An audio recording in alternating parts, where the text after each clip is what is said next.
ولاية قسنطينة يعني ممثلة في السيد الوالي، وين يعني كان فيه إفطار جماعي على شرف مقيمي دار الأشخاص المسنين، بالإضافة إلى مهندسي النظافة وفعاليات المجتمع المدني بمدينة قسنطينة.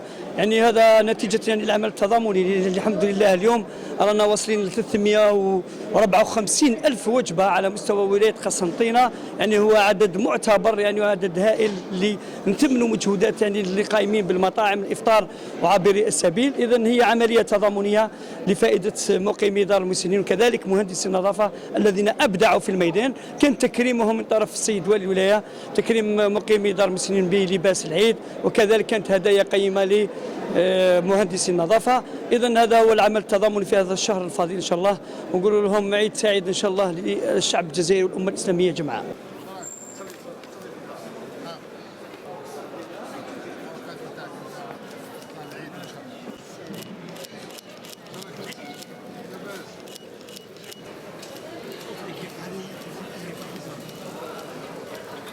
ربي يعيشهم وربي يكرمهم إن شاء الله، وربي يعطيهم صحتهم، ورحنا مع وليداتنا والحمد لله.